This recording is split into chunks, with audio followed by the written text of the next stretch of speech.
Thank you, David. I have had the privilege for the last year of studying comedy with David. And you may not know this, but David, in addition to all the other things that he does, he's also an author. Yeah, he wrote a book a few years ago called The Happy Neurotic.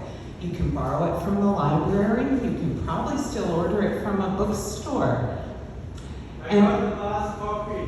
Oh no! Okay, well, seek a gun and borrow his.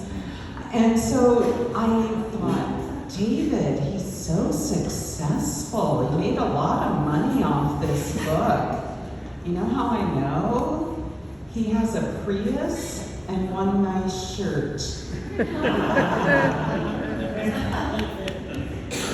Yeah, I asked him about it, and he said, well, actually, I lost a lot of money writing this self-help book because he funded his own speaking tour, and Chapters apparently wouldn't sell it. I didn't ask why. And so I thought he made zero money. He said he actually lost several $1,000s on his book. And I thought, that's crazy. And he's a therapist.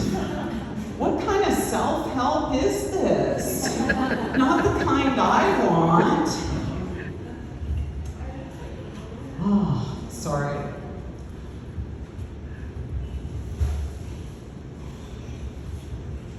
Oh, yeah. I think that maybe I can write a book that makes more money than David's, and I've got some book ideas here. I'd like you to help me decide what the title of my book should be, the one that will make the most money, okay? So I'll read the title, and if you like it, clap, hoot, and holler. This is the first one. Cleanse, Jog, Isolate, Vancouver's most popular activities. Not bad. Okay. The next one, sensory fashion. Feel average in clothes that look like pajamas. Maybe this one. Donuts, bagels, Swiss cheese. Fill your inner void with Whole Foods. Well, here's a book that I don't know enough to write, but I would sure like to read it. Samsonite for the Soul. How to pack up your baggage and keep the case closed. So, comedians always have to say a little bit about themselves, so this is a little bit about me. I read Les Miserables on my honeymoon. That was my first marriage. What else should I tell you? To look at my book. This is terrible. Oh yeah, my clothes are wrinkled. I'm depressed. Yeah. So last week I saw my therapist, and I complimented her on her designer clothing. And she said, Susan, I'm surprised you know so much about fashion.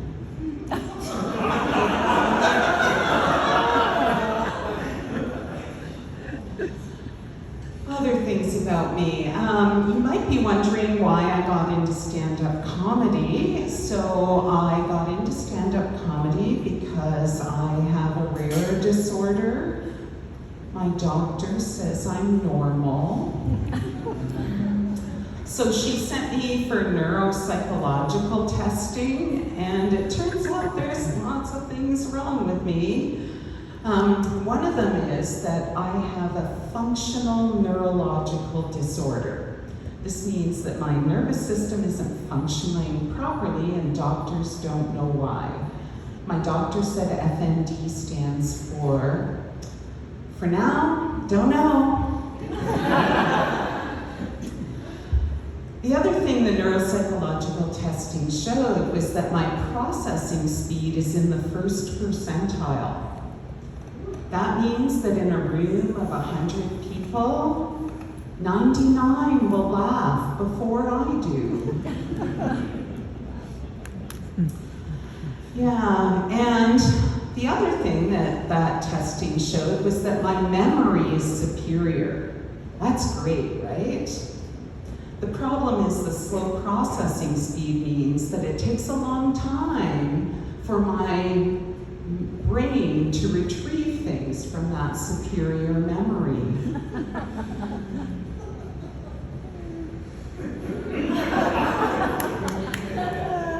Yeah, I'm waiting for a punchline too.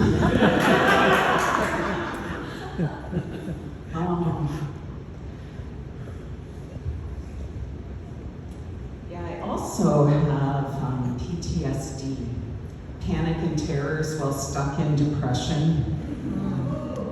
Yeah, okay, too dark. Pointless tragedy still disables. Not funny, just true. That's one of the lessons that I learned from David. So now for some not fun stuff. We moved recently, and there's a lot of packing materials, boxes, bubble wrap, and my spouse wants me to throw these things away, but I want to keep them because I can use them to pack up my feelings. But she says it's hoarding. And I disagree, so I looked up the definition. This is the definition of hoarding: acquiring things of little value, the inability to throw things away, and keeping things in a disorganized manner that interferes with the functionality of your living space. Whoever wrote that definition is a word hoarder. The first part of hoarding is acquiring things of little value. That's pretty much everything we own. Wow, memory. Oh yeah. One of the reasons I got into comedy is because I can complain about my spouse and it's work. My spouse and I were playing the hoarding blame game. Do you know what I mean? Yeah, she thinks I'm the cause of the household clutter, but I know that she is the hoarder. And here's how I know. So last week, I threw away the elastic band from the broccoli. She got so upset. She wants to keep elastic. She says, I want to have an elastic if I need one. I said, one! But she's got a stash in the kitchen drawer and another stash in the hallway closet. You tell me, who's the hoarder? Right? Well, how many of you by applause know what I meant when I said elastic band from the broccoli? Yeah, those are good elastics, right? They are thick, they're strong, they're unnecessary. Why does our broccoli need elastic? Do we have to keep the little broccolis together because there's some kind of little family? Can they not be separated because they're little broccoli siblings? Do they have a broccoli marriage? Something not as committed as tying the knot, but something a little more flexible and stretchy that the broccoli partners can get out of if someone helps them to get out. Why? And then I think, is that why my spouse wants to keep the elastics? Is she subconsciously hoping that someone will pull her from the flexible, stretchy relationship that we have? That's what it's like to live with anxiety. I worry that my 25-year marriage is gonna fall apart because I threw away the broccoli wedding band.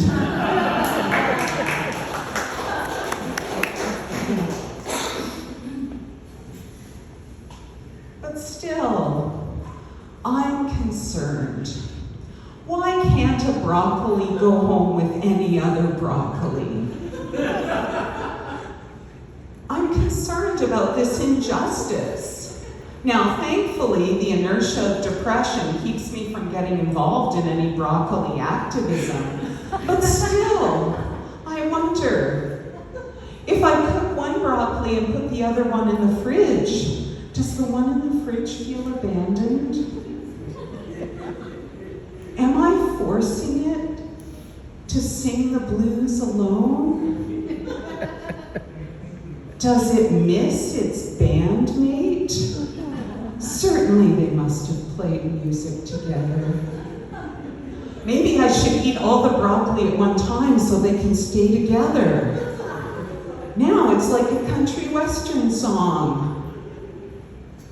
Wow, I'm worried about broccoli families that are held together by elastic bands, so flexible they play any genre of music. My doctor says I'm normal.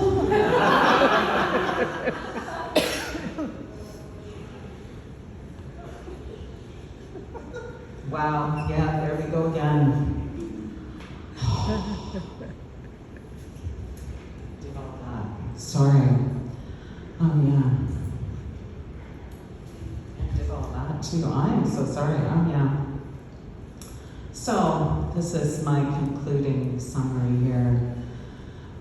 Before experiencing trauma, I could shut down those weird, hyper-connected thoughts. I could shut down the anxiety.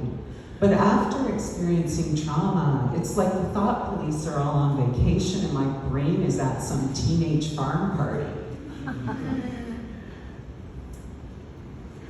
I'm acquiring all these low-value thoughts. And I can't throw any of them away.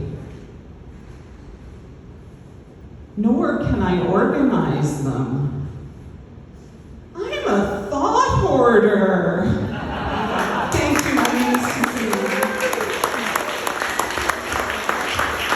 This is